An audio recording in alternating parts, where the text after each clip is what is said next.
লোকসভা আৰু ৰাজ্যসভা উভয় সদনতেই ৱাকফ সংশোধনী বিধেয়ক গৃহীত হোৱাৰ পিছত যোৱাকালি দেশৰ মহামান্য ৰাষ্ট্ৰপতি মহোদয়াই এই বিধেয়কখন আইনত পৰিণত কৰাৰ কাৰণে অনুমোদন জনাইছে।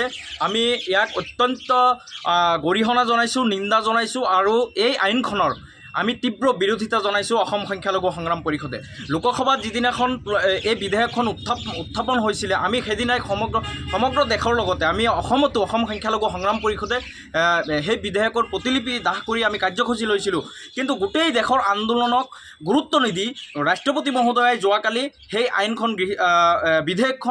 বিধেয়কখনক আইনত পৰিণত কৰাৰ অনুমোদন জনালে। মুছলমান লোকসকলৰ কাৰণে এয়া অত্যন্ত ক্ষতিকাৰক, কাৰণ ৱাকফ সম্পত্তিসমূহৰ অধিকাৰ একমাত্ৰ মুছলমান লোকসকলৰ, ভাৰতবৰ্ষত বসবাস কৰা মুছলমান লোকসকলৰ পূৰ্বপুৰুষৰ আল্লাহৰ ৱাস্তে দান দিয়া সেই সম্পত্তিৰ ওপৰত কেন্দ্ৰীয় চৰকাৰ বা ৰাজ্য চৰকাৰ বা বৰ্তমানৰ শাসনত থকা বিজেপি চৰকাৰে যি হস্তক্ষেপ কৰিব বিচাৰিছে বলপূৰ্বকভাৱে, এয়া অত্যন্ত দুৰ্ভাগ্যজনক। ইয়াৰ আমি তীব্ৰ বিৰোধিতা জনাইছোঁ।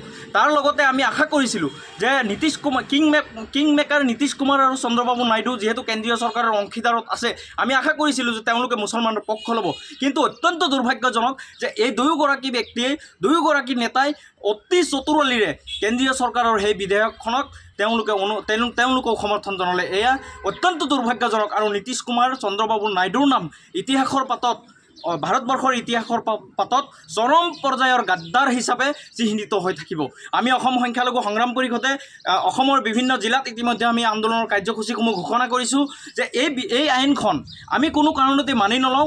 কাৰণ আমাৰ পূৰ্বপুৰুষসকল, মুছলমানৰ পূৰ্বপুৰুষসকলে আল্লাহৰ ৱাস্তে দান দিয়া এই সম্পত্তিৰ অধিকাৰ, এই সম্পত্তিৰ নিয়ন্ত্ৰণ কেৱল মুছলমান ব্যক্তিৰ দ্বাৰা হ'ব লাগিব। ইয়াতে কেন্দ্ৰীয় চৰকাৰে সংশোধনী আনি যিসমূহ পূৰ্বৰ নিয়ম আছিলে সেই নিয়মসমূহ সলনি কৰি ইয়াতে অমুছলিম ব্যক্তিক তেওঁলোকে প্ৰাধান্য দিব বিচাৰিছে। আজি চাওক, ভাৰতবৰ্ষত বিভিন্ন ধৰ্মাৱলম্বী লোকসকলৰ নিজা যিসমূহ ট্ৰাষ্ট আছে, আজি হিন্দু ধৰ্মাৱলম্বীসকলৰ ট্ৰাষ্ট আছে, শিখসকলৰ ট্ৰাষ্ট আছে, সেইসকলত কিন্তু কোনো মুছলমান ব্যক্তি নিয়োজিত নাই। তেওঁলোকে নিজৰ ধৰ্মৰ ব্যক্তিৰ দ্বাৰাই সেইসমূহ পৰিচালনা হৈ আছে। সেই ক্ষেত্ৰত যদি কোনো ধৰণৰ আইন বেলেগ হ'ব নোৱাৰে, তেনেহ'লে মুছলমান লোকসকলৰ এই সম্পত্তিসমূহৰ ক্ষেত্ৰত কিয় বেলেগ আইন আনি ইয়াতে সংশোধনী কৰিবলগীয়া হৈ আছে? গতিকে সম্পূৰ্ণৰূপে মুছলমান বিৰোধী, মুছলমানৰ কলিজাত আঘাত সানিছে বিজেপি চৰকাৰে, কেন্দ্ৰীয় চৰকাৰে। এয়া অত্যন্ত দুৰ্ভাগ্যজনক।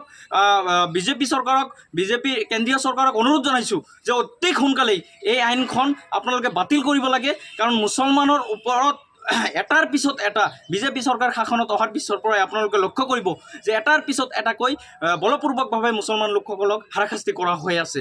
আজি চাওক, মুছলমান বিবাহ বিচ্ছেদ আইন 1935 যিটো আছিলে তাৰ ওপৰত সংশোধনী আনিলে, UCC আনিলে, শেহতীয়াকৈ ৱাকফ সংশোধনী আইনৰ জৰিয়তে আকৌ মুছলমানৰ ওপৰত হাৰাশাস্তি আৰম্ভ কৰিব বিচৰা হৈছে। গতিকে এই সম্পত্তিসমূহৰ অধিকাৰ কেৱল মুছলমান লোকৰ।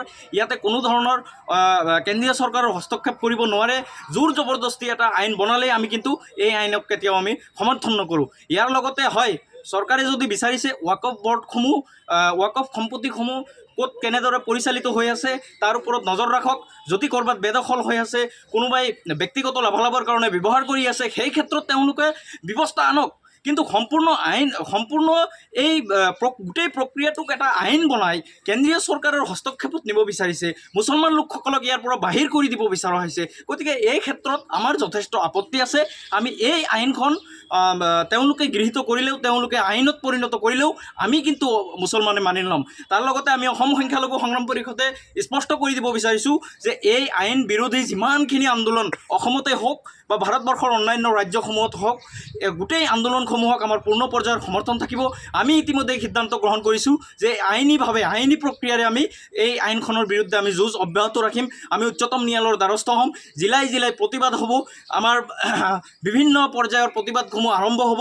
গতিকে আৰু তাৰ লগতে আমি এটা কথা স্পষ্ট কৰি দিব বিচাৰোঁ যে এই ক্ষেত্ৰত ৱাকফ সম্পত্তিসমূহ নিয়ন্ত্ৰণৰ বাবে পূৰ্বৰ যেনেধৰণে আছিল সেইধৰণেই হ'ব লাগিব।